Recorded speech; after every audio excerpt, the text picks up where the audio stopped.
cómo... ahí me avisó Mer que estás grabando.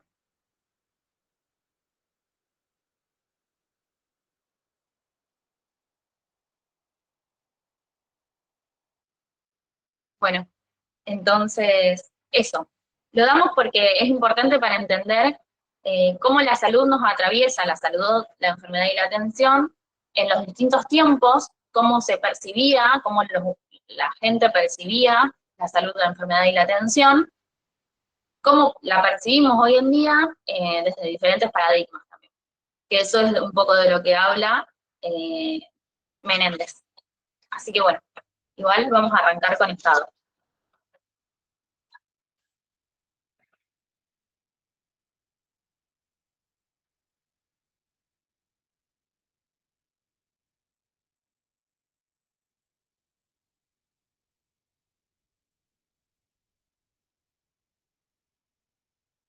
¿Pudieron ver algo de Estado? No sé si me quieren contar.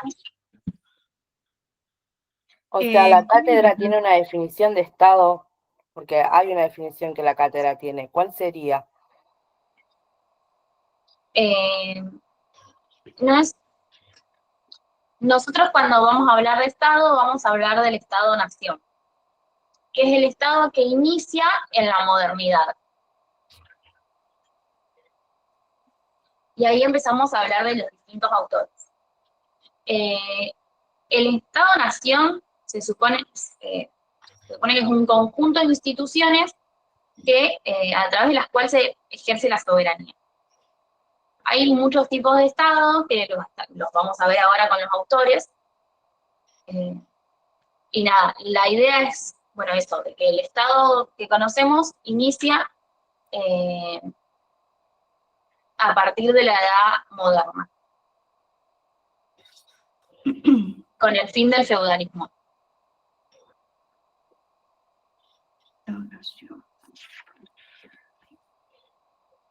¿Querés que desarrolle el trabajo práctico? Dale, ¿querés? Arrancá, no sabía dónde estabas. Teoría del Estado. Sí, arranca con el Estado-Nación y después, si querés, empezamos a hablar de los autores.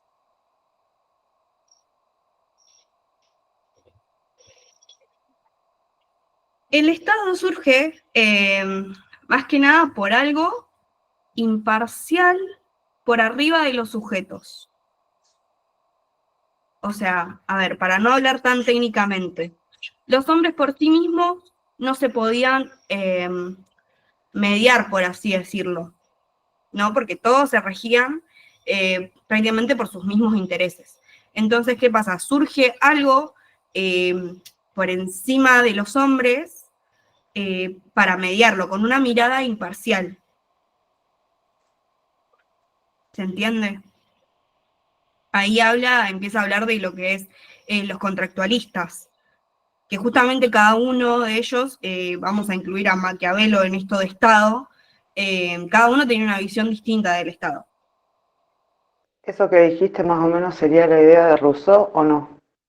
Claro, los contractualistas serían Hobbes, Locke, Rousseau, pero antes de los contractualistas estaba Maquiavelo, que no sé si eso pudieron llegar a darlo. Hay un trabajo práctico en el campus que se llama Teoría del Estado.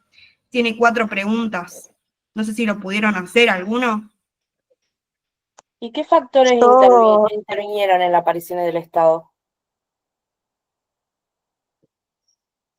Bueno, ahí hablamos de eso.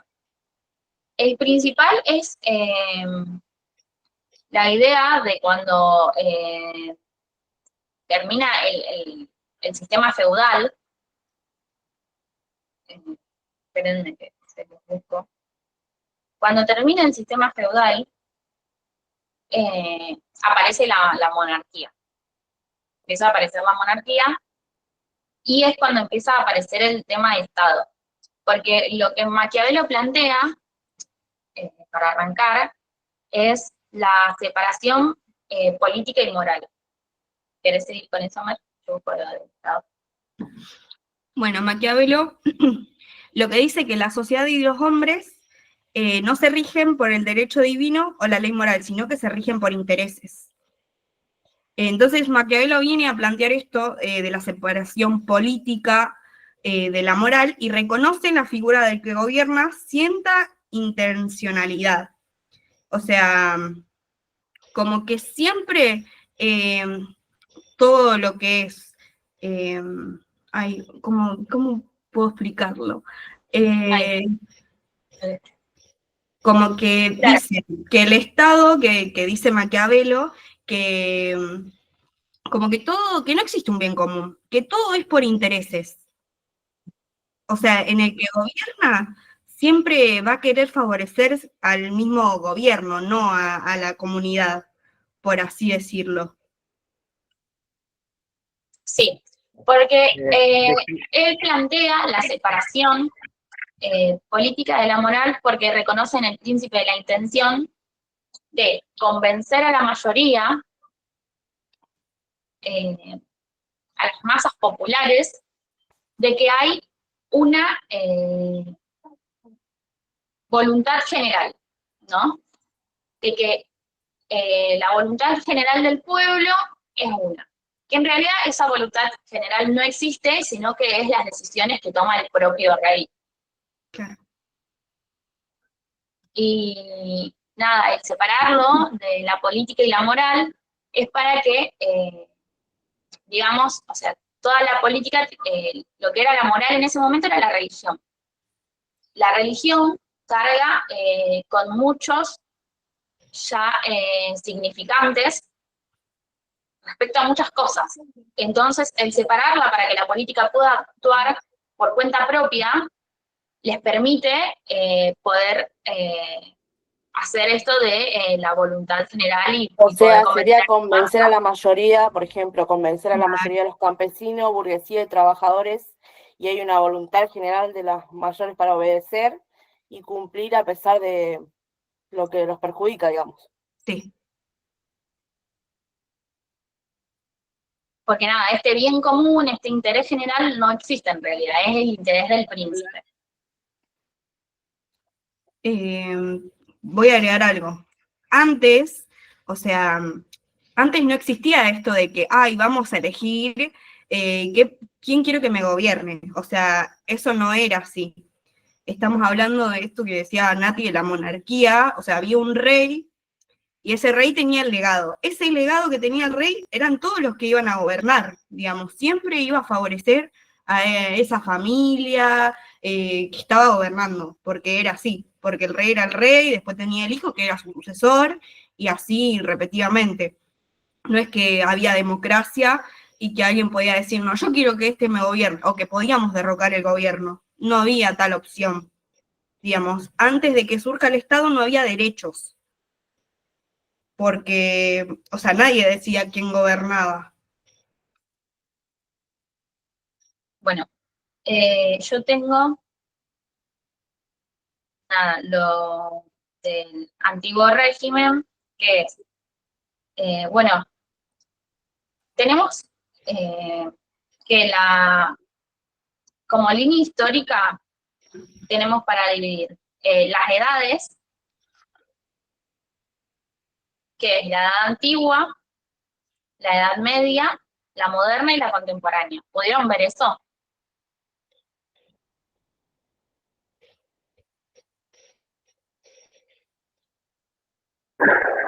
sí, eso sí, lo Bueno, vimos. Eh, yo lo que quería decir más o menos que yo lo que tengo es, por ejemplo, en el régimen antiguo, es eh, la nobleza mantenía sus privilegios, formaban parte del parlamento, por ejemplo, hacían necesarias de la extensión territorial, eh, algo así, ¿no? Tendría que ser. sí, Después, según Maquiavelo, la monarquía absoluta era separación de moral y política. Después Hooke eh, era absolutismo político, eh, suscribir un pacto que da el origen al Estado, vida y libertad, prosperidad. No sé si estoy bien o me perdí de algo. Sí. Bueno.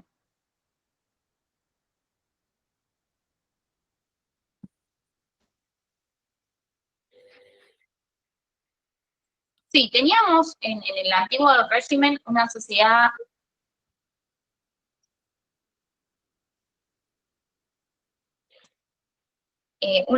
estamental con privilegiados, que son minorías, que eran la nobleza y el clero, y luego tenemos los no privilegiados, que eran los artesanos, los campesinos, los grupos marginales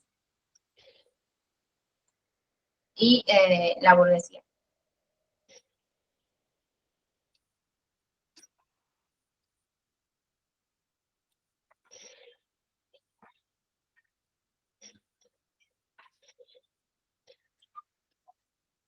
En la monarquía, estábamos hablando recién, tenemos como características que el monarca tiene el poder absoluto, de un origen divino, y él lleva es como el dios en la tierra, el monarca.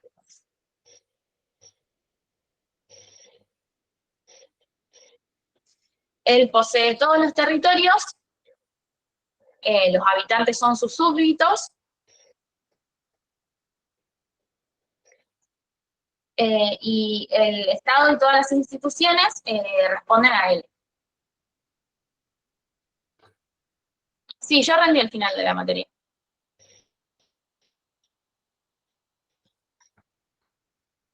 Yo también. Perdón, chicas, que las Sí, interrumpo. Una consulta. Lo que vos estás hablando, estás haciendo referencia a la edad media, ¿no? sí.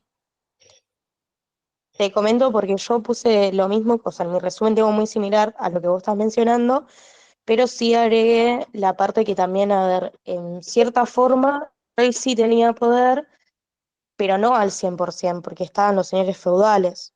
Eso estaría bien lo que yo estoy poniendo en mi resumen. Obviamente yo lo explayé más y expliqué el por qué están los señores feudales, o sea, explayé más toda esa parte, digamos. Es así. Son dos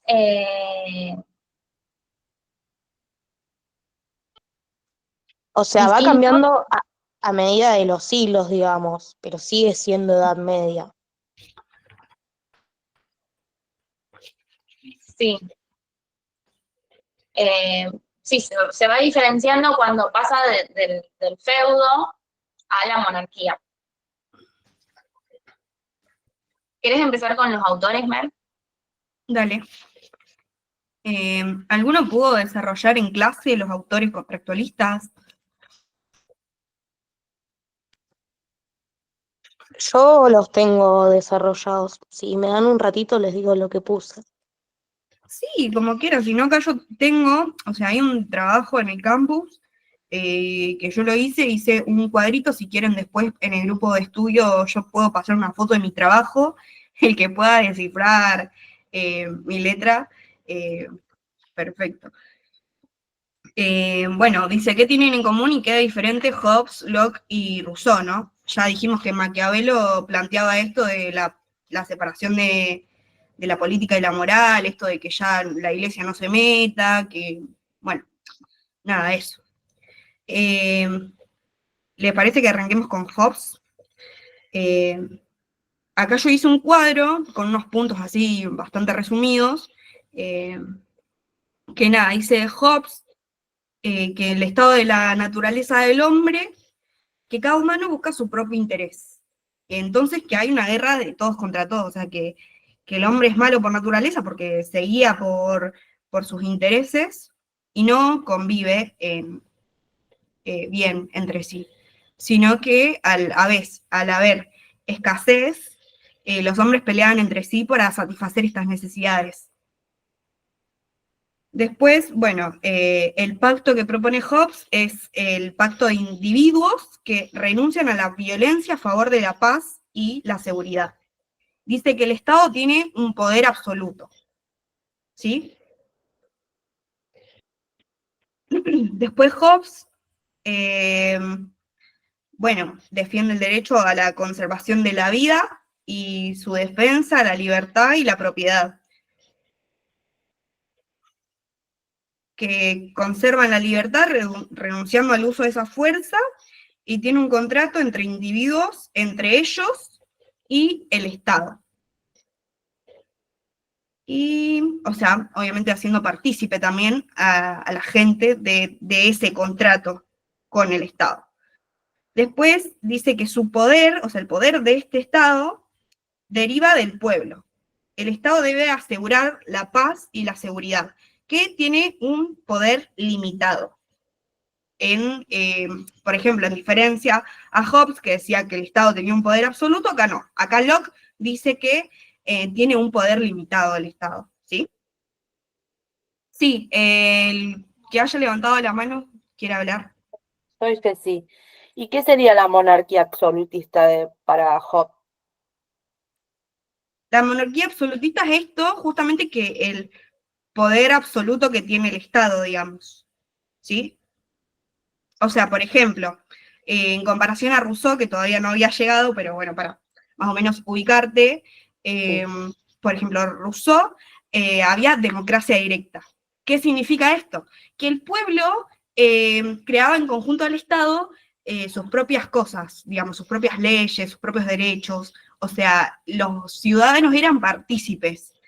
En cambio, con Hobbes, el Estado era el que tenía el poder absoluto. O sea, por ejemplo, no podíamos derrocar al gobierno. ¿Me Ok. explico? Sí, sí, Bueno, muchas gracias. no, de nada. Puede Entonces, ser que los tres tengan en común que quieren formar una sociedad.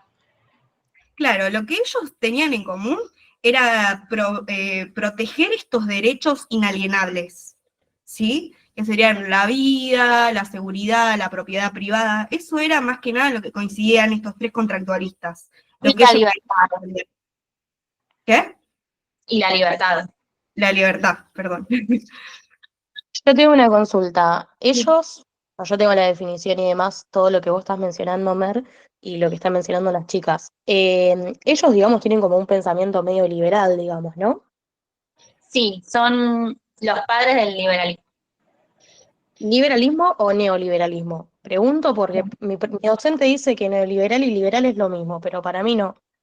Es así, o sea, es el mismo planteo, el tema del neoliberalismo, o sea, la palabra neo viene de nuevo, Sí. es lo que tenemos en la actualidad, es neoliberalismo porque es como, claro, es el nuevo liberalismo, como que volvió a... Claro, es básicamente lo mismo. Es Sería. el mismo sistema, es el liberalismo, Nada más que pero hay nuevas. Ok, pero los contractualistas en sí son los padres del liberalismo, digamos. claro, son los padres del liberalismo porque son los primeros en plantear esta idea de que todos los hombres tienen libertad. Como que tienen un contrato, digamos. Es el derecho Sí, sí. inalienable a la libertad, y ellos lo que proponen es que el Estado se forma a partir de que los hombres tienen un contrato con el Estado en el que aceptan ese gobierno a cambio de, bueno, los diferentes derechos que le da cada Estado, ¿no? Pero sí, o sea, ellos lo plantean como hombres todos iguales, dice que los hombres deciden que haya algo por encima de ellos que es el Estado, que los hombres se someten a él, que estos hombres son iguales y son libres. Son así por naturaleza. ¿Puedes repetir qué era la relación entre ellos? ¿Cuál era? Lo que tienen en común. Sí. Lo que tienen en común es que defienden los derechos inalienables, que era esto que veníamos hablando, la vida, la propiedad privada, la libertad, por sobre todo estamos hablando y que justamente son los padres del liberalismo. La vida, la libertad, la propiedad privada. Disculpa, los tres serían que defienden lo mismo. Claro, Los tres. eso es lo que tienen en común ellos, Listo. Gracias. como la generalidad de lo que tienen en común. Después, obviamente, aunque difieren en muchas cosas, ellos quieren defender estos derechos. A partir entonces de ese contrato, ellos garantizan la seguridad, los derechos, digamos. Claro, ellos, Inalienables son que eh, no se les pueden sacar. Perdón. ¿qué? No, que una compañera preguntó qué era inalienables.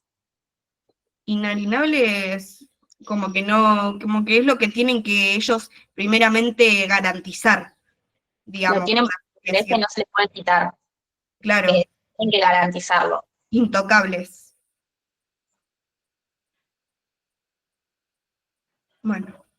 Bueno, sigo con Rousseau entonces. ¿Les parece hasta ahí? ¿Estamos bien? ¿Van más o menos entendiendo? ¿Les cuesta algo? Perfecto, chicas. Bueno, sigo con Rousseau entonces. Rousseau habla que el estado de la naturaleza del hombre, que es bueno, compasivo, libre e iguales. Dice que la sociedad es la que corrompe al hombre, que hace que genere desigualdad e injusticias. Después habla de un contrato, es un compromiso libre entre los individuos de someterse a las leyes y que las leyes expresan la voluntad general. Es lo que veníamos hablando, esto de la democracia directa, ¿no? Que el pueblo era partícipe de la creación de sus leyes. ¿Sí?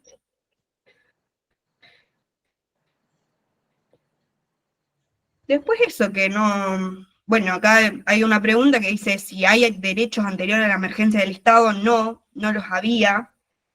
Los hombres no eran libres y no decidía quiénes lo gobernaban. El rey era elegido por Dios, no eran dueños de sus tierras, como eso que decía Nati, que Dios, ese elegido, digamos, ese rey, era dueño de todo. El poder lo tenían los señores feudales. Nadie que nacía en una posición social podía estar en otra. ¿Cómo hablamos de eso? Que en ese momento no había, que eso lo vamos a ver un poquito más adelante ya con el liberalismo, por ejemplo, que antes era, si yo nazco como campesina, muero como campesina. No había ninguna chance de uno poder progresar, digamos. Ascendencia No había, social otra. ¿cómo?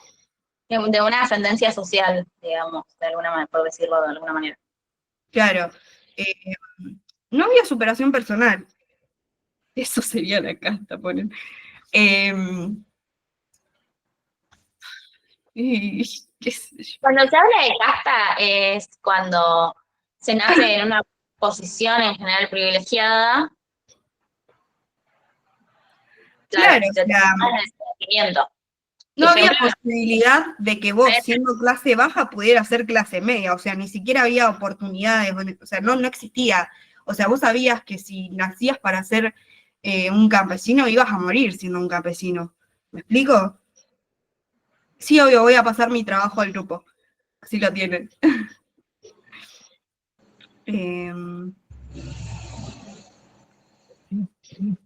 Eso, no había superación personal, no era que se podía progresar.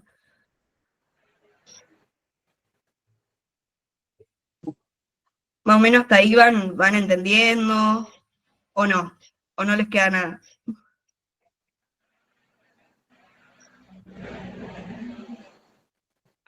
Yo no entendí bien lo de la casta. No, o sea, no menciona la palabra casta. no, de no, por es sí. compañera. ¿Cómo? Que la palabra casta la mencionó una compañera en el chat, pero no está en ninguna parte de la punta. No, o sea, la palabra casta la podemos sacar porque no menciona en ningún lugar la palabra. Ah, listo. Más allá del significado que tenga, o sea, no. Estamos hablando ahora de un rey que tenía todo el poder absoluto, digamos, antes de la emergencia del Estado, que, o sea, esto, que no tenía una superación personal la gente. digamos.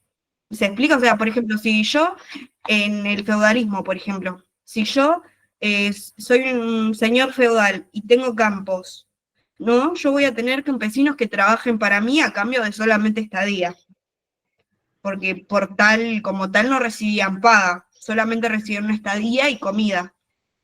Entonces, o sea, esos campesinos que trabajan para mí, nunca alguien va a trabajar para ellos. Ellos siempre van a trabajar para mí. Acá estamos hablando más de feudalismo. Después, bueno, con el mercantilismo, estas cosas, bueno, siguieron pasando los siglos y con esto de las pestes y los campos secos, o sea, empezó a haber hambruna y ya los campos no eran fértiles, no se podía trabajar en ellos. Estaban súper explotados. Claro, entonces, ¿qué pasa? A los campesinos ya no les quedó otra que empezar a ser artesanos, por ejemplo, y fueron agrupándose como alrededor de los castillos feudales y se empezaron a hacer pequeñas ciudades. Y que acá estamos hablando de mercantilismo. Más o menos siglo del XIII al XVIII, que es el paso del feudalismo al capitalismo, pero no es un modo de producción el mercantilismo. Eso quiero que lo tengan bien en claro, no es un modo de producción el mercantilismo, pero es la transición del feudalismo al capitalismo. O sea, ven que todo está relacionado con todo, digamos. O sea, estábamos hablando del Estado, nada que ver, y ahora ya pasamos a modo de producción. Ahora hablamos de eso. ¿Nos falta un autor? ¿Nos falta Rousseau? Ya lo... Democracia directa. No te escucho, perdón. Ya desarrollé el trabajo de Estado. ¿Con qué quieren pasar? Nada, o sea, para mí seguimos con las otras dos personas que hablaron de Estado, que Mar una y es Weber. Marx, sí, y Weber. Edad media. Con Rousseau empieza la democracia. Es el primero, ellos lo que hacen es plantear estados, o sea, plantear ideas de contratos de la sociedad civil con el Estado, que sería un poder mayor, pero todavía no aparece la democracia, no es como que ya existiese. Claro. Pero él plantea como esa idea. ¿Te puedo leer algo que yo tengo de Marx? Sí, obvio. Marx es el estado del aparato ideológico de las clases dominantes que le permite ejercer su poder y control sobre las clases oprimidas. Sí, Está bien. está bien. Sí. Es así. Marx, para Marx, el Estado es eso, un aparato ideológico, un aparato de clase, dice él. ¿Por qué? Porque genera una ideología mediante la cual la clase dominante somete a la proletariada, a la clase oprimida. Este aparato ideológico es construido por la clase dominante y les permite, a su vez, seguir ejerciendo el modo de producción. La ideología permite que el modo de producción persista, que es el lugar de donde el modo de producción, los medios, es de donde la clase dominante saca su riqueza. ¿Se entendió un poquito?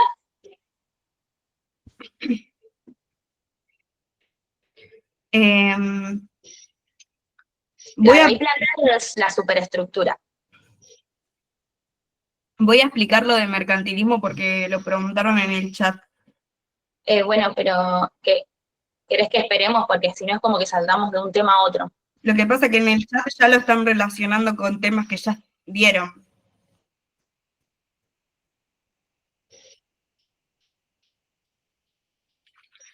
A ver.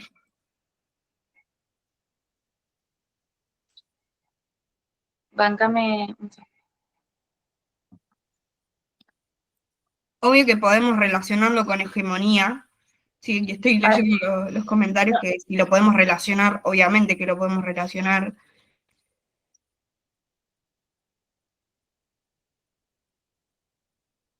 Pero nada, hegemonía lo plantea Gramsci después de Marx. Yo quiero ir como por tema porque si no vas a empezar haciendo que es un desastre. Sí. Bueno, ¿con qué seguimos entonces? Con la superestructura. Es así. Los modos de producción están formados por las relaciones, bueno, es modo de producción. Marx, en resumen, él lo que cree es que el Estado es un aparato ideológico que genera una ideología en la cual la clase dominante oprime a la clase proletariada. Esto lo que permite es que el modo de producción continúe y ellos seguir acumulando riquezas,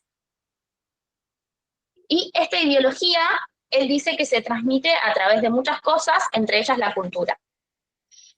Sería el modelo de producción vigente que persiste a continuación de los beneficios obtenidos. Claro, el modo de producción continúa gracias a la ideología. Sí, es eso. No, de Weber todavía no hablamos. No. Bueno, la superestructura habla, ¿querés plantearlo vos primero? Bueno, la superestructura habla de que más que nada la base en la que se desarrollan todas las facetas sociales es la economía, o sea, el modo de producción vigente.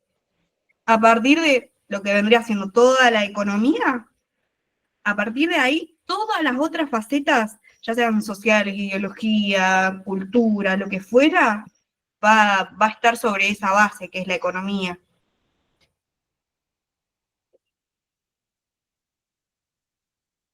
Después, algo conceptual. Sería que en la superestructura primero está la ideología, las leyes y la política. Claro, o sea, en realidad, claro, habla de todas las facetas sociales. Es como, si nos imaginamos, el modo de producción es la base. Si fuese este edificio, como lo plantean las profesoras, en la base está el modo de producción.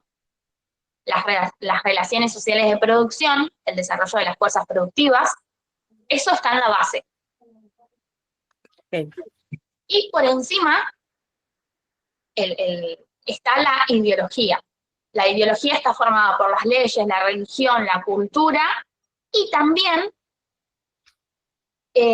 cómo concebimos la salud, la enfermedad y la atención está ahí. Es una de las cosas para que vayan teniendo en cuenta. Está en eso, en la ideología, igual que el Estado.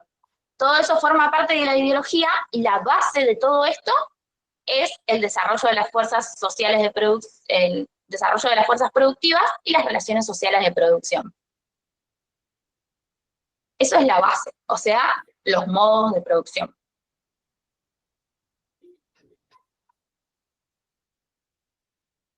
Cuando hablamos de modo de producción... ¿Lo podés repetir, por favor? Sí. Es cuando hablamos modo de producción. La superestructura está formada por su base, que es el modo de producción, que está formado por las relaciones sociales de producción y el desarrollo de las fuerzas productivas.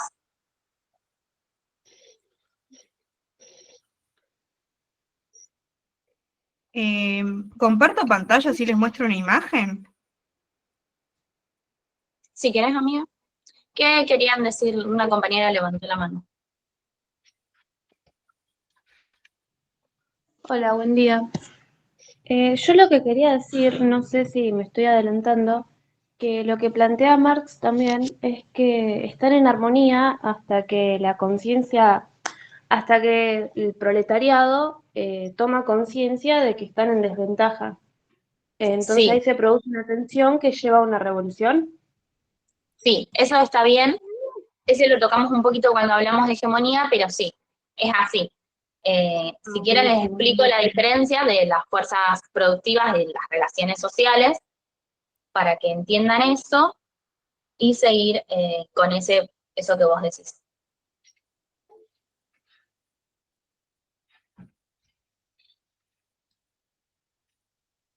Bueno, el proceso, hablemos de lo que es el proceso de trabajo.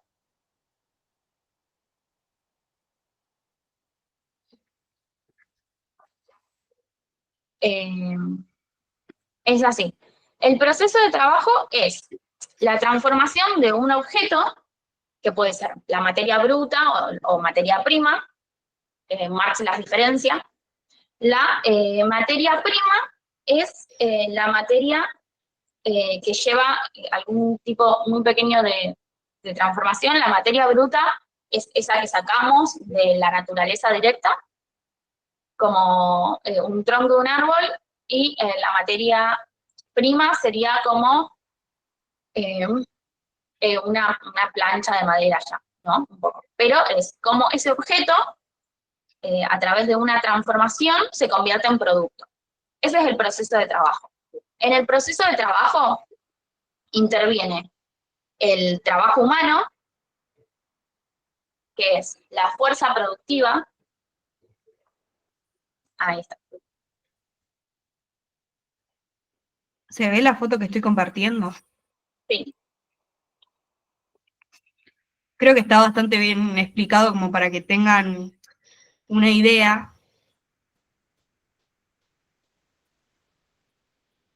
Bueno, ahí ven que está la ideología, las leyes, la política. Ahí también es donde yo les dije que encontraríamos al sistema de salud, a cómo concebimos la salud, la enfermedad y la atención.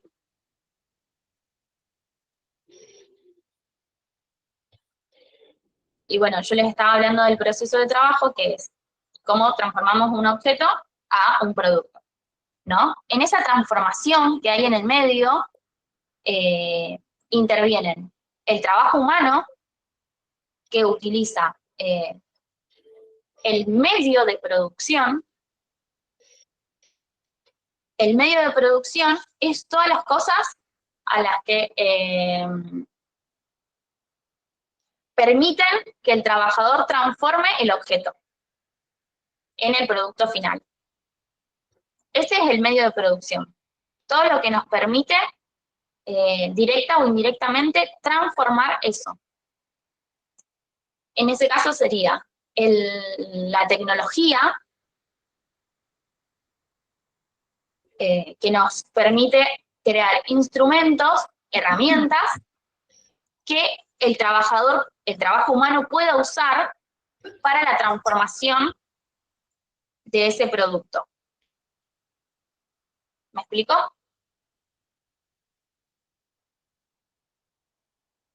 Bueno, entonces, ahora, nosotros hablamos que tenemos los objetos, la forma que es el proceso de trabajo, hablamos del trabajo humano, que junto a las herramientas serían las fuerzas productivas. Y después, cuando hablamos de los medios, es cuando nos preguntamos quiénes tienen los medios de producción.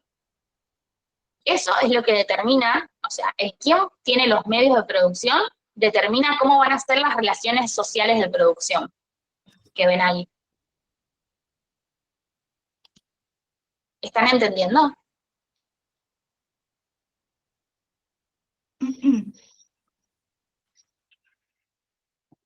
Ahí te pasé, Nati, una foto en WhatsApp. Sí.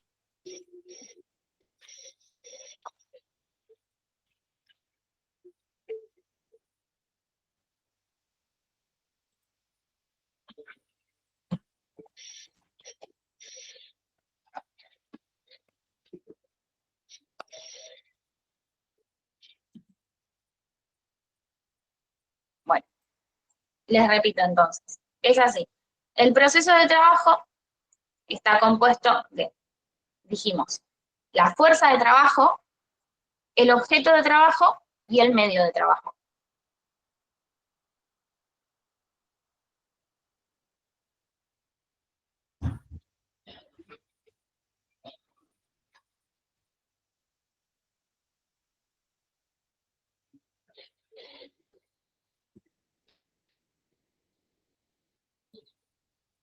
Bueno, dijimos que los medios de producción es todas las cosas que nos permiten transformar el objeto en producto.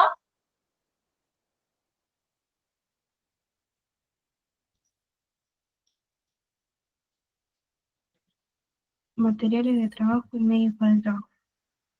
Sí. Bueno, y por eso está formado en las relaciones sociales de producción. Bueno, cuando hablamos de quién tiene los medios, hablamos de quién tiene el dinero, básicamente. Los medios es el capital económico. Entonces, nada, claramente lo tiene la gente que tiene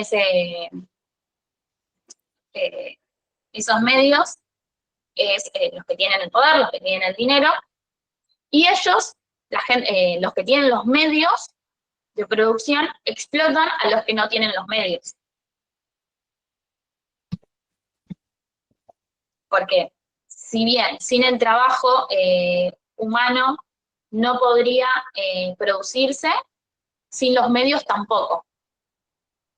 Entonces, los que tienen los medios explotan a los que no tienen los medios, les ofrecen trabajar para ellos, y así es la relación social de producción. Como decía la compañera, esto es una tensión constante entre la fuerza productiva y los dueños de los medios de producción. Es una tensión constante que puede llegar a desquebrajar, puede llegar a romperse. Y ahí es cuando se forma una revolución. Ahora la pregunta es, ¿por qué no siempre esto termina en revolución? ¿Por qué si esto funciona siempre así, por qué no hay una revolución en este momento, por ejemplo? No hay una revolución porque está la ideología, que es como dijo la compañera también en el chat, la ideología nos justifica la política,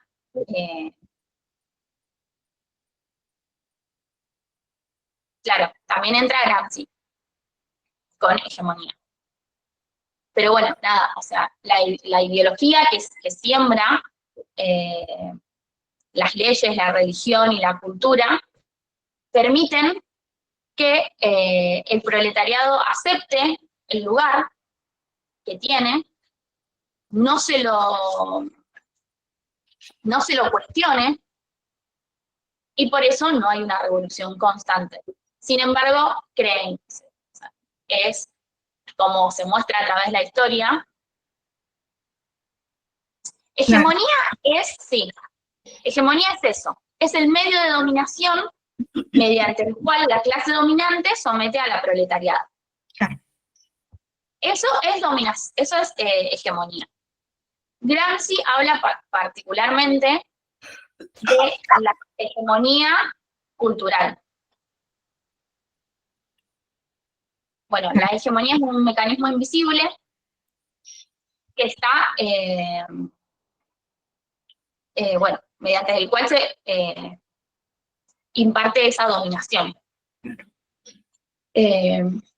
Gramsci dice que la hegemonía cultural impone una cosmovisión. ¿Qué quiere decir? Que impone una manera de ver el mundo, una manera particular de ver el mundo, ¿no? Y que es impuesta y que es expandida a través de la educación, los medios de comunicación y las instituciones religiosas.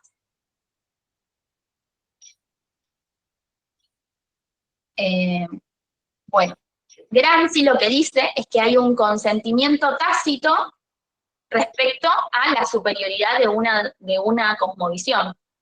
O sea, toda la sociedad acepta de alguna manera que esa cosmovisión es la correcta, que es la que lleva la clase dominante.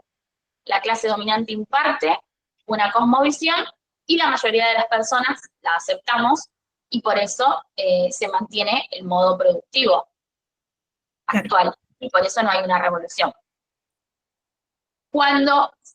Sin embargo, siempre hay una lucha de visiones que cuando más grande se hace es cuando aparece, bueno, la contrahegemonía. La contrahegemonía quiere romper con esto culturalmente preestablecido y plantea una forma diferente de ver el mundo frente a esa hegemonía. Hegemonía y contrahegemonía. Plantea una forma diferente de ver las cosas y cuando esta contrahegemonía crece es cuando se dan la lucha y los conflictos.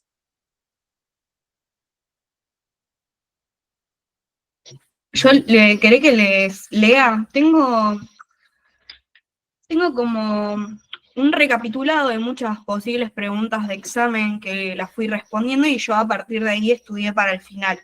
Así que les leo porque sé que hay una pregunta que dice, ¿cómo se da este cambio de un modo de producción a otro? O sea,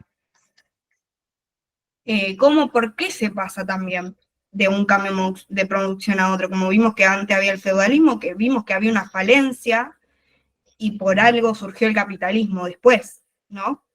Entonces, Sí. el cambio de un modo de producción a otro puede llevar a seguido, ¿qué?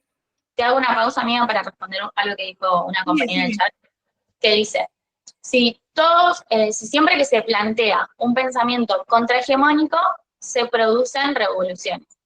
En realidad, no, porque hay muchos pensamientos contrahegemónicos en la actualidad, lo que sí hacen es producirse cambios culturales. O sea, como un pensamiento contrahegemónico podríamos pensar el feminismo. El feminismo es un pensamiento contrahegemónico, porque va en contra de lo que está socialmente preestablecido, que ahora, que es el pensamiento patriarcal, que es el que se trae a la luz, que es el que trae la clase dominante, ese pensamiento patriarcal, y el feminismo lo que hace es contradecir esto y produce cambios. Para que haya una revolución debería haber muchos. Pero bueno, hay que ver lo que también uno cree como revolución. No siempre una revolución termina en un cambio del modelo productivo. ¿Te puedo preguntar si está bien mi concepto de hegemonía? ¿Te lo puedo leer?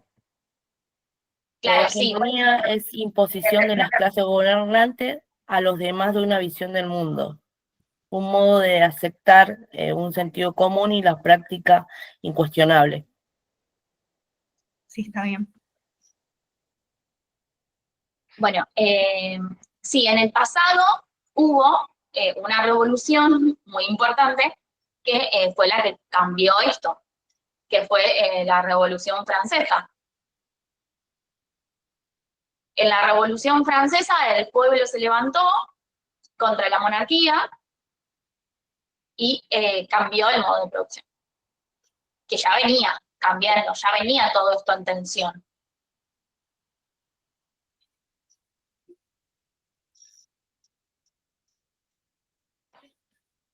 ¿Sigo o no? Sí, vos estabas por leer las preguntas referidas a esto. No, iba a decir esta puntualmente que estábamos hablando de esto de la hegemonía y qué sé yo, el cambio de un modo de producción a otro. Sí, lo que los profesores plantean es que todo el tiempo va a haber una contrahegemonía. O sea, porque quizás el día de mañana hay, Dios quiera, un matriarcado y siempre va a estar el otro bando que quiere que haya otros principios. ¿Me explico? Siempre va a haber una contrahegemonía.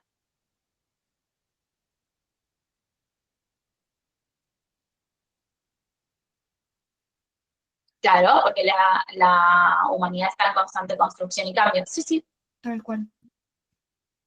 Siempre va a haber una contrahegemonía.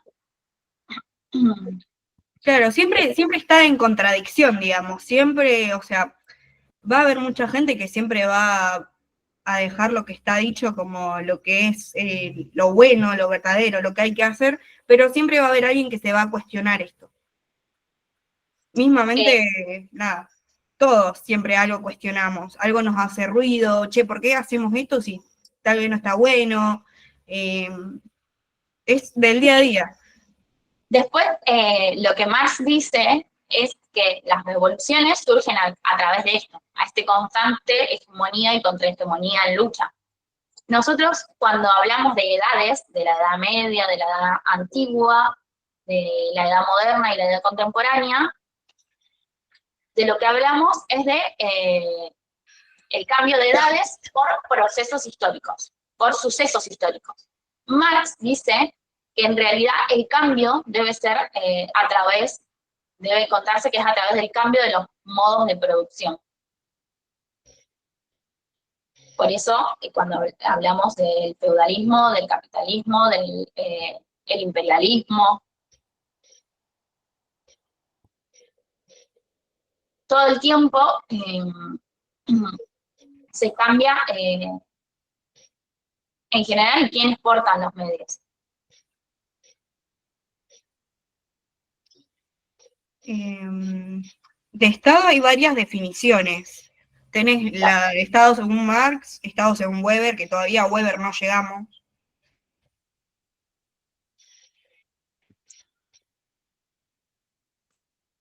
En realidad, bueno, o sea, la definición de Estado son todas, y nosotros vamos construyendo a través de estos autores. Lucas Arango. La mano. Lucas, ¿querés hablar? Pero cuando nos pregunten sobre Estado, ¿le podemos escribir varios autores o solo uno solo? Sí, es así. Cuando te pregunten por Estado, no te van a preguntar qué es el Estado. Te van a preguntar quiénes hablaron de Estado. Y vos le vas a contar Maquiavelo, los contractualistas, que son Hobbes, Locke y Rousseau. Le vas a decir que Marx habló del Estado y que Weber habló del Estado. Merlina decía cómo se da el cambio de modo de producción. Sí, ¿querés decirlo, Mía? Sí. El cambio de un modo de producción a otro es cuando el modo de producción que está establecido actualmente tiene una falencia, ¿sí? Cuando tiene que dar un resultado y no lo da. Por ejemplo, con el feudalismo, los campos que se agotaron. Entonces, cuando hay cuando pasan cosas que van debilitando el modo de producción, ahí cambia. También cuando en la sociedad hay nuevas necesidades. Cuando hay nuevas necesidades, cuando algo no está yendo bien con lo que está establecido, lo voy a leer así tal cual lo tengo.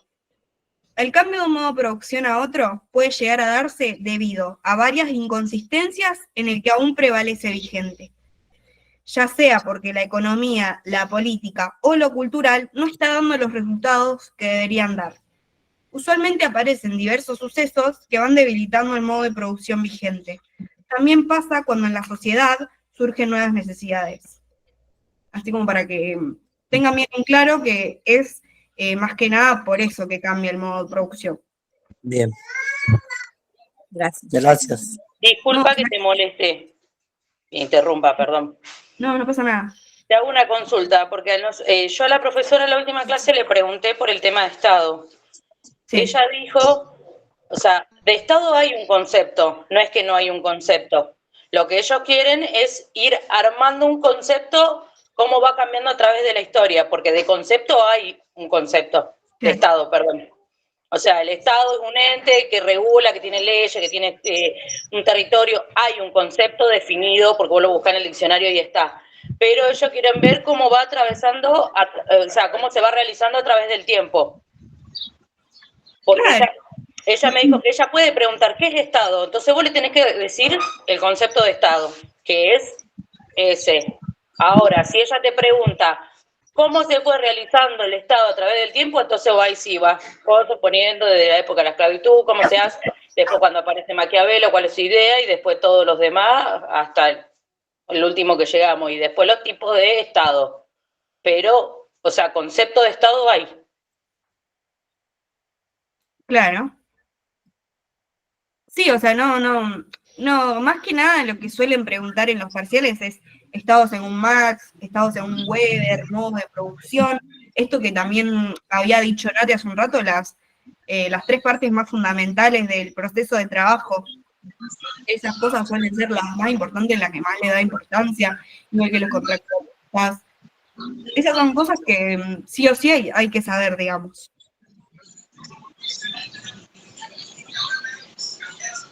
Gracias. No, de nada. ¿Alguien más que tiene alguna duda? Veo ahí una mano levantada, Lucas.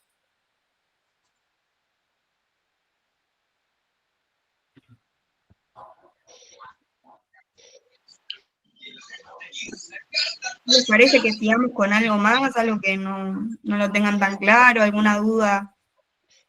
Claro, o sea, más que nada lo que piden en esta materia es ver también cómo se trataba la enfermedad en cada modo de producción, digamos. O sea, había una manera de enfermar y una manera de tratar esa enfermedad. No sé si ya pudieron ver la película del espanto. Bueno, ahí, o sea, en cada etapa, en cada modo de producción que plantea Marx, va a haber una tensión respecto a salud de enfermedad, ¿no? ¿Qué se denominaba enfermo, ¿no? Porque, o sea, sin ir más lejos, antes, por ejemplo, ser homosexual era una enfermedad, hoy no. ¿Me explico? O sea, un simple ejemplo. Estado benefactor todavía no llegamos. Si quieren, repito lo que es Maquiavelo. Pero más que nada es eso, es tratar de relacionar todos los temas. Ahora que vamos hablando, se van dando cuenta como que todo tiene que ver un poco con todo.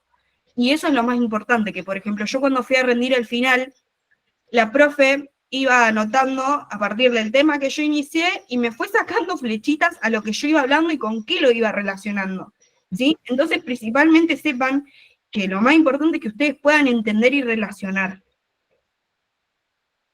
Bueno, voy a repetir lo de Maquiavelo, porque ahí me lo están preguntando en el chat.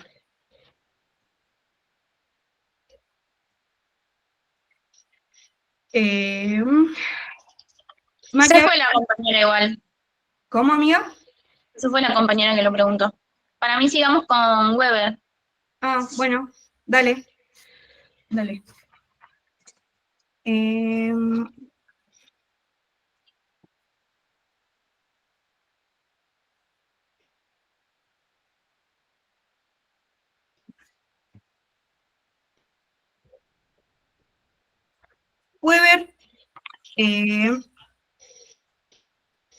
Weber decía que la sociedad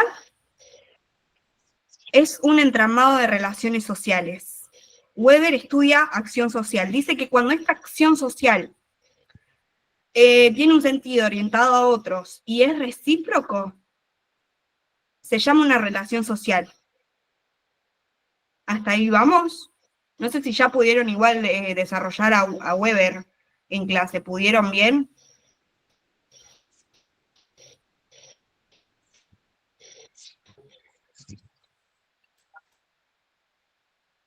No hablaron de Weber.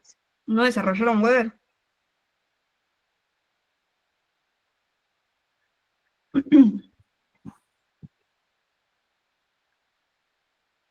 Bueno, ¿puedo decir algo yo? Sí, obvio. Bueno, para empezar, está bueno saber quién era Weber. Weber era un sociólogo. Entonces, él estudia esto, las relaciones sociales y sociedad, ¿no? Bueno, Weber considera que el Estado es una asociación. Esperen que estoy viendo bien, porque a veces me voy. Que es una asociación. ¿Qué es una? Una asociación es... para arrancar, bueno, Weber es un sociólogo, estudia la acción social y él menciona las asociaciones. Una asociación es una relación social con sentido y legitimidad. Eso es una asociación. Y él dice que el Estado es la asociación que tiene el monopolio de la fuerza legítima. ¿Ok?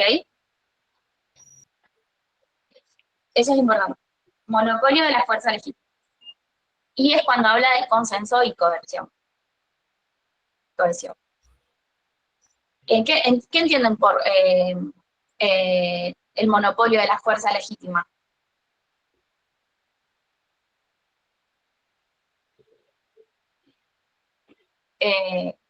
¿Entiendan si lo digo así o se lo explico? Claro, sí, que tiene leyes que lo avalan, sí. Sí, la fuerza de seguridad, que el Estado puede ejercer. ¿Puede ser el gobierno? Claro, sí, que el gobierno, el Estado ejerce la fuerza. Muy bien, bueno, eso es el monopolio de la fuerza legítima, porque son los únicos que pueden ejercer la fuerza cuando lo crean necesario, porque bueno, nada, nosotros no podemos. Yo no puedo ir y ejercer la fuerza porque me parece que es así. Los únicos que lo pueden hacer es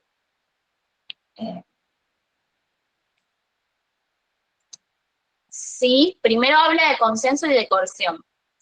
Es el consenso, o sea, porque nosotros no estamos todo el tiempo en disputa, el Estado no está usando todo el tiempo la fuerza. El consenso que se da porque estamos de acuerdo. Nosotros estamos de acuerdo con que las cosas sean de una determinada manera. Que esas son las reglas y las leyes. Y después está la coerción, que es cuando intervienen con medidas de fuerza. Intervienen con medidas de fuerza cuando se rompen estas leyes, estas reglas preestablecidas, es cuando el gobierno, el Estado usa la coerción y usa su fuerza legítima. ¿Se entendió? No sé si puede ver.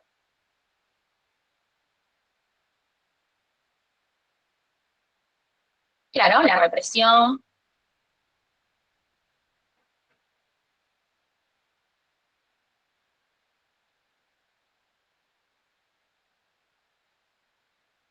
¿Me puede explicar qué es consenso?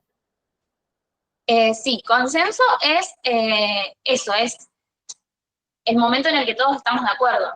Las leyes, las reglas, pues nosotros no vivimos todo el tiempo a fuerza, a medida de intervención de la fuerza, del uso de la fuerza.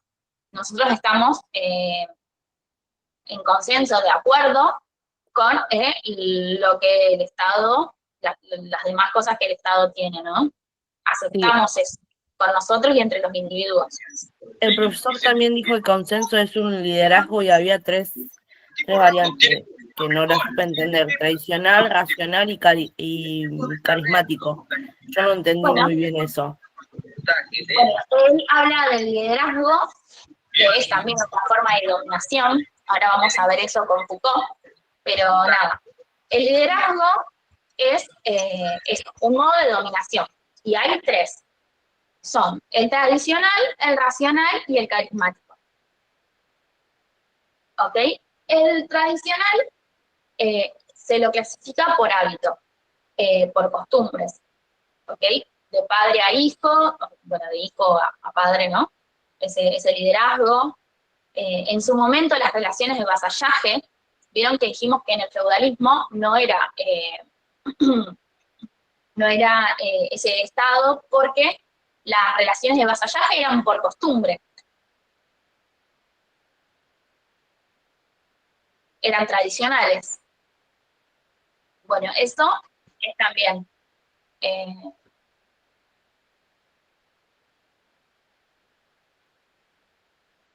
una relación. Lo entendí mejor. Tradicional. ¿Cómo? Qué gracia, que lo entendí mucho mejor. Ahí está, genial. Y lo racional es cuando hay una organización previa. O sea, está prescripto que esa relación sea así. Por ejemplo, en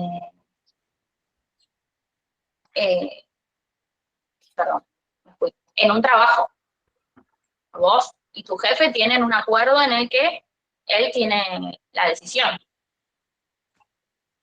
Es la relación de mando y obediencia preestablecida.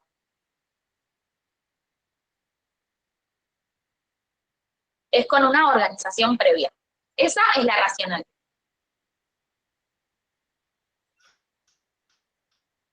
Y después está la carismática,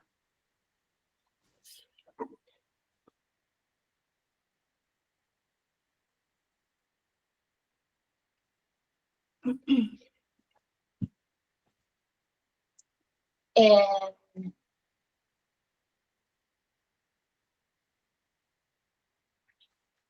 y la carismática es en la obediencia en virtud de otros valores.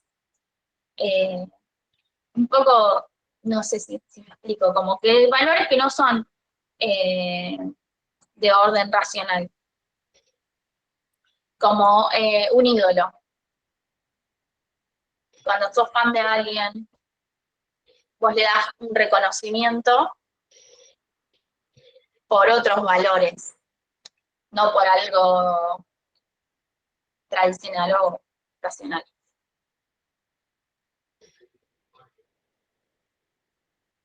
¿Se entendió eso? ¿Cuál era el primer liderazgo? El tradicional. Está el tradicional, el racional y el carismático. Ah, ahí está. El carismático, Gracias. el racional. No, ¿Cuál? el primero que era tradicional. Ahí está. El tradicional es aquel que se hace por obediencia, por costumbre, por hábito. Como por ejemplo un papá y el hijo. O sea, obviamente que el hijo siempre tiene que responder al padre. Entonces ese sería un tipo de liderazgo tradicional. Listo, gracias.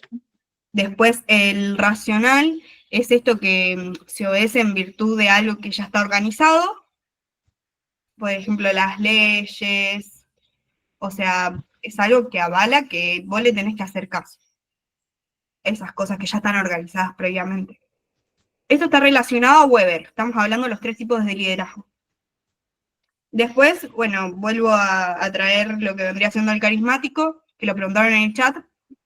El carismático es el que es como que se obedece en virtud de sus dotes. O sea, eso que decía Nati de otros valores que no son ni el que está pactado, ni el tradicional, digamos. Por ejemplo, lo que decía de un ídolo, alguien que hace algo heroico, por ejemplo, alguien, por ejemplo, no sé, yo sé que tengo una amiga que no sé, que la admiro por, no sé, las cosas que pasó en su vida, por ejemplo, ahí sería algo carismático.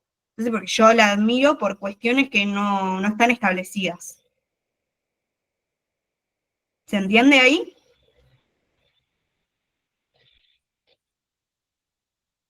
Bueno.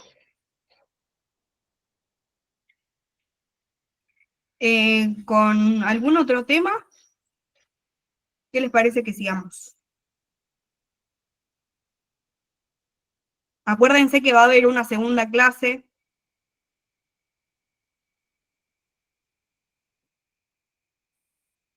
¿Me pueden Al explicar menos qué es burocracia?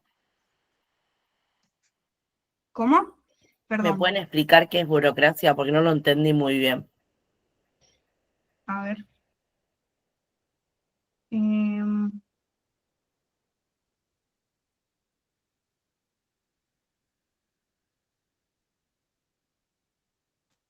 Terminología.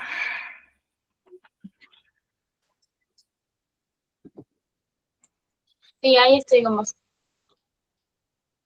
El tema Ferrandini y castellano lo vamos a dar en realidad en el próximo encuentro.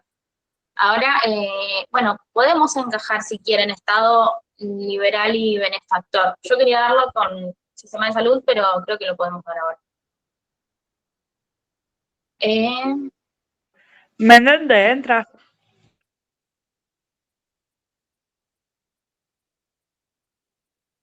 Menéndez, sí, Menéndez es el que le da el nombre a la materia. Nati, ¿le podés explicar a Jessica qué es la burocracia? ¿Dónde buscaste dónde viste el concepto, la palabra?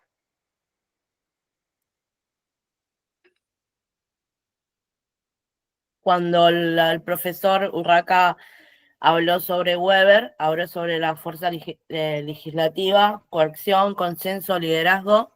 También habló sobre la interacción social y acción social, y habló sobre la burocracia y me quedó ahí que no entendí qué es lo que quiso decir con burocracia.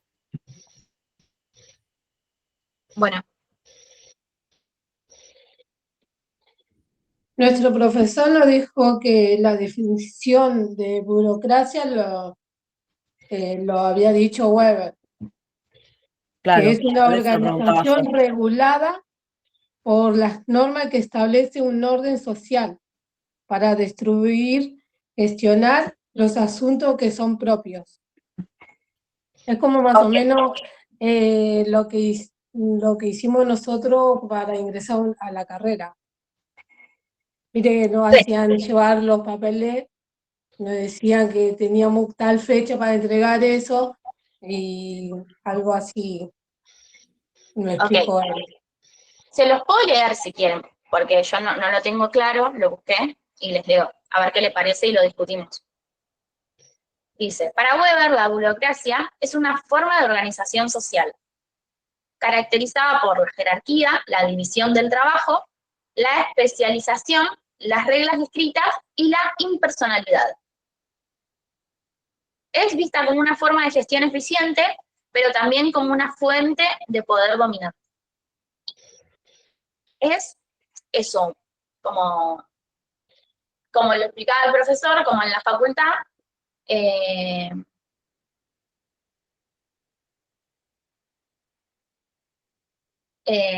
porque hay jerarquía, hay división de trabajo a la hora de una inscripción, ¿no? Bueno, hay gente que se encarga de esto, hay gente que se encarga de la otra cosa, de la inscripción. Hay reglas escritas a través de esto, hay impersonalidad, que se dice que son a partir, sí, para administrar grandes organizaciones. Ley y reglas, y no por las relaciones personales.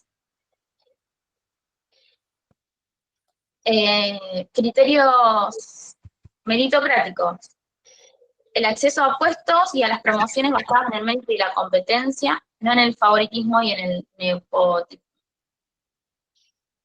Y especialización, los individuos se especializan en sus funciones y se espera que tengan las habilidades y conocimientos necesarios para llevarlos a cabo. Es como un sistema de gestión, pero él implica que a través de esto también se imparte dominación. No sé si se explicó un poco.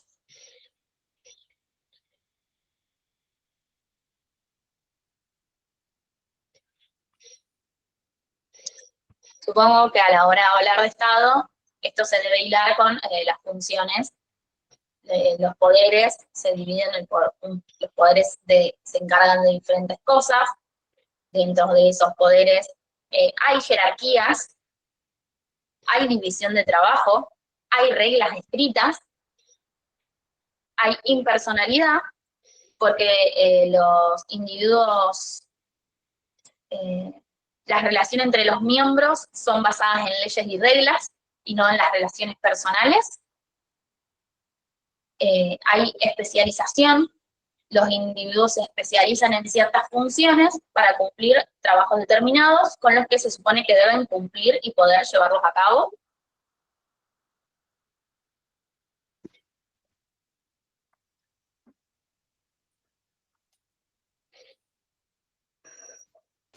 Bueno, y después dice que también que se ha criticado a la burocracia por su rigidez, su lentitud, su falta de flexibilidad y su potencial para generar deshumanización en las relaciones humanas. Que, bueno, sí, es real así.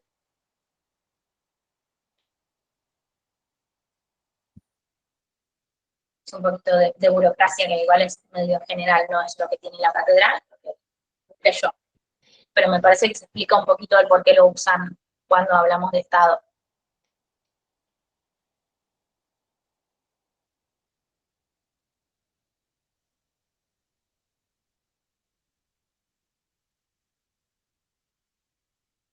Eh,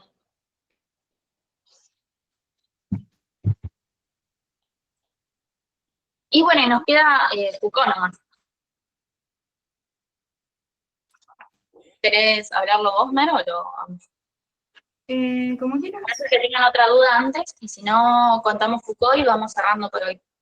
Si les quedan dudas, las pueden mandar al grupo, así las leemos y las discutimos en el inicio de la clase que viene.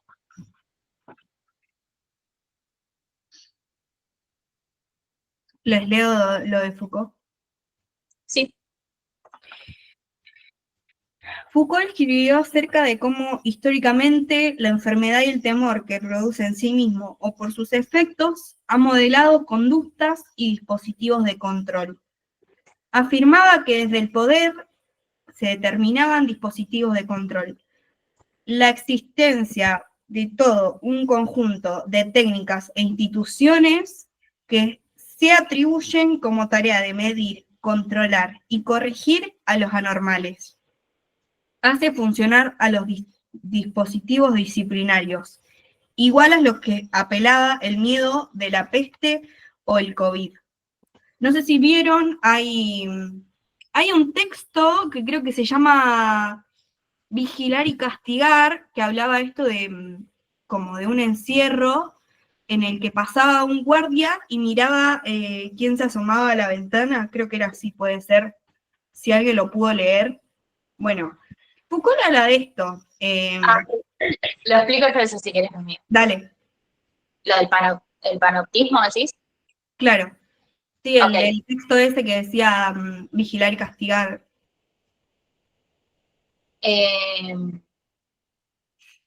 Bueno, en Poder y en Poder y Control, Foucault plantea que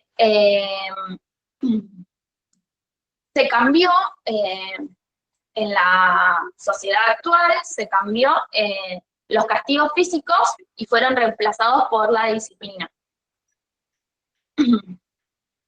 En Poder y Control plantea eso, que ya no existen más castigos físicos, sino lo que existe es la disciplina, que lo que quiere es impedir determinados comportamientos. Esto para poder ejercer el control en la era moderna, ¿no? Lo que él habla del panoptismo, el panoptismo es como una estructura que es un método de control sin violencia. El panóptico es un sistema carcelario. Un sistema carcelario que funciona así, es como un semicírculo con una torre de vigilancia en el medio. Los reclusos tienen atrás de ellos, o sea, detrás de las celdas, una luz, y lo que sucede es que ellos, desde la torre en la torre de vigilancia, los vigilan, pero lo que pasa es que al estar ese semicírculo abierto constantemente, ellos no saben cuándo los están vigilando y cuándo no los están vigilando. Por eso es que el preso debe actuar siempre como si lo estuvieran viendo. Como no sabe cuándo lo están vigilando, todo el tiempo actúa como si lo estuviesen haciendo. Eso es el panoptismo, o sea, eso es el panóptico, que es la estructura que él plantea para explicar el panoptismo, que es este método de control sin ejercer violencia.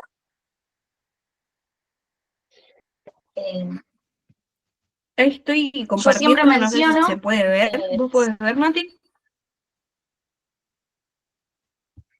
No, todavía no se me apareció. O igual yo te tengo fijado, capaz que aparece. No sé si los chicos les apareció. No, no se aparece todavía.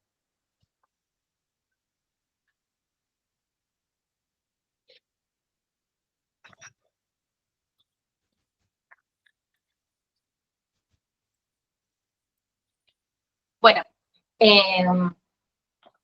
Foucault cuando dice esto de la disciplina, él, o sea, en una parte vuelve a hablar de esta ideología y de este pensamiento hegemónico del que hablábamos anteriormente. Un ejemplo, él creo que, no sé si en Poder o Control o en Vigilar y Castigar, él lo que habla es de el uso de las enfermedades a través de la historia como método de control social. Que él menciona 3 cosas que necesitan esto. Se necesita una sociedad o un grupo social el cual se quiera...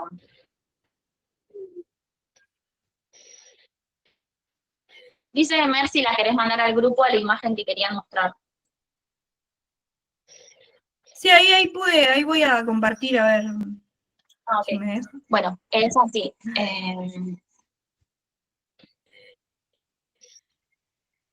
Perdón, me fui. Bueno, se necesita un grupo social al que se quiera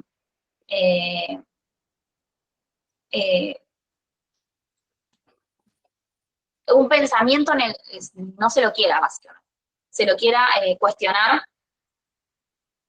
Se necesita una organización que lo imparta y una enfermedad que tenga malas connotaciones, ¿no? Connotaciones negativas. Y se la asoció para asociársela a ese grupo social, ¿me explico? Y el poder llevar ideas respecto a ellos. Ahí está el panel. Re tarde llegué. Bueno, ya lograste. Pero ven a lo que me refiero, los presos nunca saben cuándo se los está mirando, entonces todo el tiempo actúan como si lo estuviesen haciendo.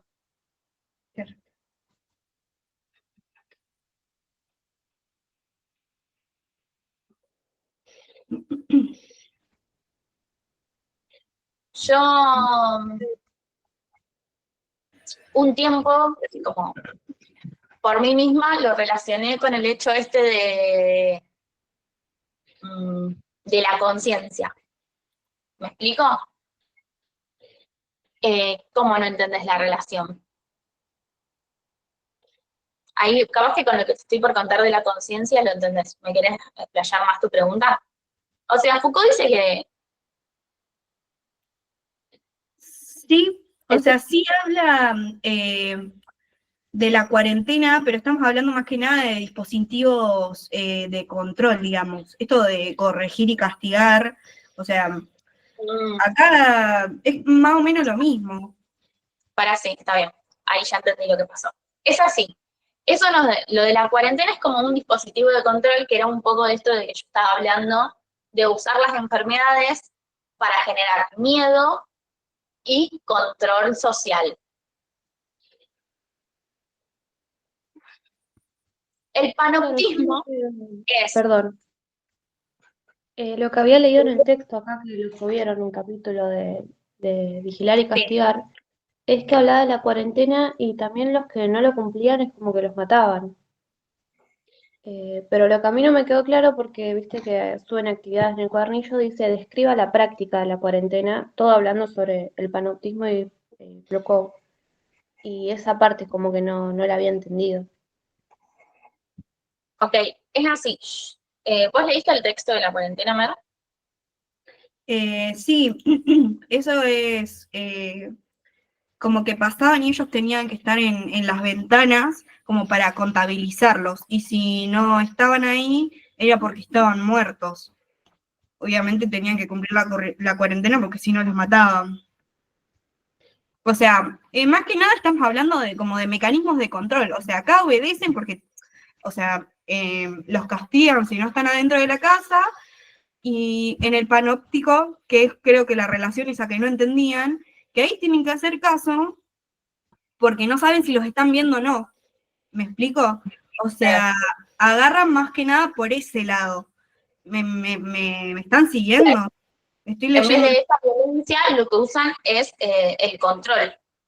Claro. habla más que nada de esto, del mecanismo de control a través del miedo, del poder.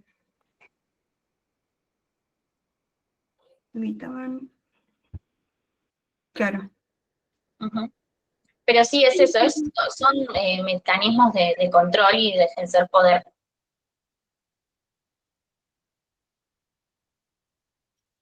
Al igual que el contagio. Claro, después yo también lo que les estaba diciendo un poco esto respecto a el miedo como método de control asociado a las enfermedades. Otro ejemplo, además del COVID, que generó miedo y entonces la gente empezó a obedecer esas reglas, ¿no? Al no salir y demás, aceptar la cuarentena. Otro ejemplo es el SIDA. El SIDA en un momento fue asociado a un grupo social al que se lo quería exterminar, eran ideas que no gustaban.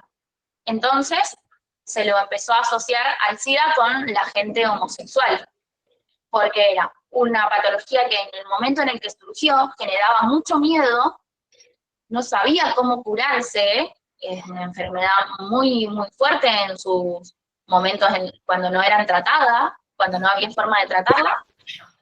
Entonces, al generar miedo y darle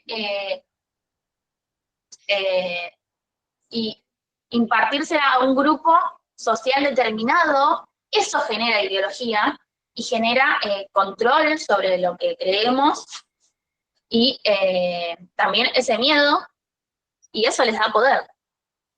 ¿Me explico?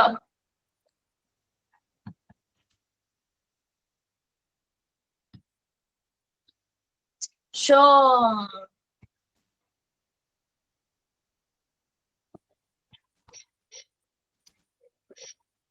no sé qué piensan, no sé Creo si se... que va quedando claro, pero por ejemplo ustedes que ya saben, como para poder ir relacionándolo mejor, en el parcial más o menos, ¿qué es lo que preguntan bien de Foucault? ¿Entender bien el panoptismo o cómo se utilizaba ese dispositivo de control para cierta enfermedad? Yo creo que me habían preguntado a mí qué era el panóptico. Y sería ahí la cárcel, que estaban con cierta luz y todo eso lo que veníamos hablando. Sí. ¿A vos, Mer, que te preguntaron algo del panoptismo? Del panoptismo en el parcial no. Más que nada era contractualistas, o sea, las preguntas obviamente según comisión, según horario van a ir cambiando, es más que nada hegemonía, o sea, puntualmente a mí no me preguntaron el panóptico así bien dicho, pero seguramente haya alguna pregunta relacionada a Foucault. Entonces esto hay que saberlo, digamos. Claro, lo de Foucault sería que él plantea que las enfermedades generan miedo y se utilizan como dispositivo de control en una sociedad. Claro, el miedo como mecanismo de control. Claro. Ahí está. Pero no solo de eso, sino también habla de yo lo tengo así, como que él plantea que los castigos físicos fueron reemplazados por la disciplina, para impedir ciertos comportamientos y ejercer poder sobre la sociedad moderna. Entonces, si hablamos de disciplina, en el modelo carcelario los presos tenían que comportarse como si los estuviesen viendo todo el tiempo por el modelo que tenía en la cárcel. Entonces hablamos de disciplina, de un cierto comportamiento que tenés que tener. Cuando hablamos de la pandemia, hablamos también de un cierto comportamiento que había que tener. Eso te controla, te ejerce poder sobre vos y impide que tengas ciertos comportamientos, ese miedo. ¿Entendés? Vos tenías miedo, entonces vos no salías, vos te cuidabas, vos no veías a nadie y cumplías con lo que el poder te decía que tenías que hacer, porque tenías miedo. Claro. Claro, eso de la represión sería más bien como a lo que va Weber, creo. No sé si puedo hilar, al menos yo no puedo hilarlo tanto, como desarrollarlo tanto para hilarlo. Después, bueno, y como decía también, del VIH en su momento, querían que vos no tengas ciertos comportamientos, entonces dijeron, las personas homosexuales tienen VIH, por ende vos tenías miedo y no te juntabas con homosexuales. ¿Me explico? Ese miedo para impedir comportamientos, ese poder que genera el miedo.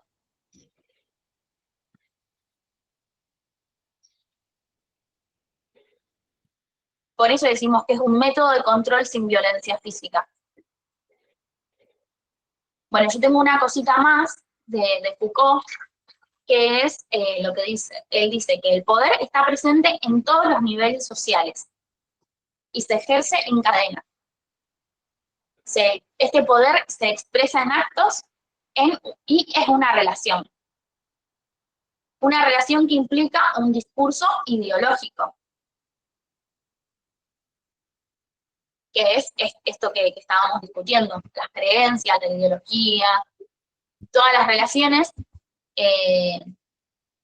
necesitan ese discurso para justificar sus actos y se expresa ese poder. ¿Me explico? Lo que él dice es que está en todos los niveles sociales que se ejerce en cadena. O sea, yo puedo tener un discurso ideológico por el cual Mer, que es mi amiga, me denega eso, porque puede pasar. Porque puedo tener un liderazgo carismático y yo tengo un discurso y la convenzo y tengo poder sobre ella porque ella me obedece, lo expresamos en actos y está en todos los niveles de la sociedad. ¿Me explico un poquito?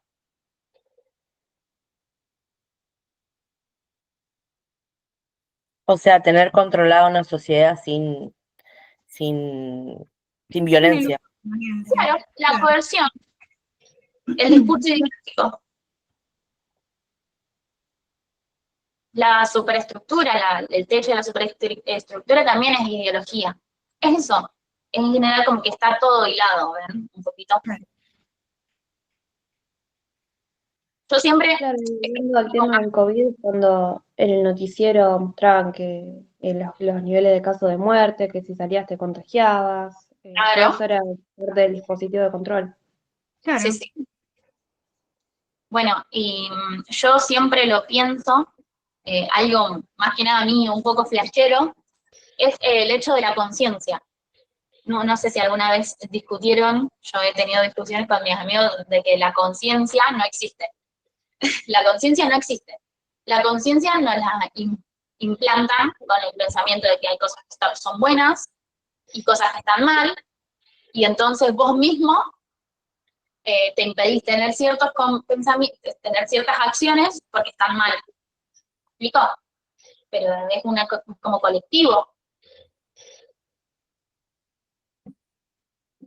Igual esto es algo que pienso yo, ¿no? Que en delirios que he tenido, pienso de eso. Como, también otros ejemplos son en la literatura como El Gran Hermano, no el de la televisión, sino el libro que expresa de un ojo que todo lo ve. Entonces, como Dios, vos te comportás de una manera determinada porque hay alguien que todo el tiempo te está viendo. Ese es un libro muy bueno si quieren buscar. Bueno, pero por ejemplo, porque todo lo ve. Ese control sin violencia a través de una ideología.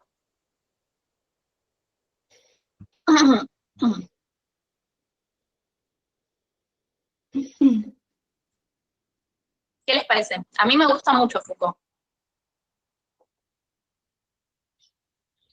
Bueno, Foucault plantea todas estas cosas. Foucault era gay. Foucault era gay. Foucault era gay. Ay, ¿quieres que busque mi apunte de Foucault de saber? Cuestionado. Bueno, nada, chicos, terminamos por hoy, a no ser que les haya quedado una duda. Espero que hayan podido entender el emoji. Era gay.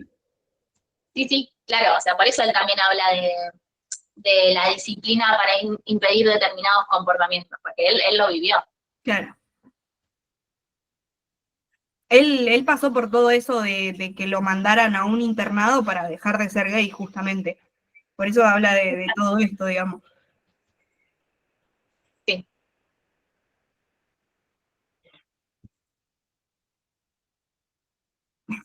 Impactado. Impactado. Bueno, no, gracias a ustedes, chicos. Espero que que les haya servido. Se quedaron hasta el final. Gracias por quedarse. Fue y por largo. aguantar. Sí, es que nos costó un poco arrancar, pero se pudo. Ahí paso. Yo voy a pasar ahora a PDF para poder pasar un PDF al grupo. Antes del parcial lo van a tener seguro. ¿Ok? Listo. Muchas gracias, chicos. Listo. Muchas gracias. Nos vemos, chicos.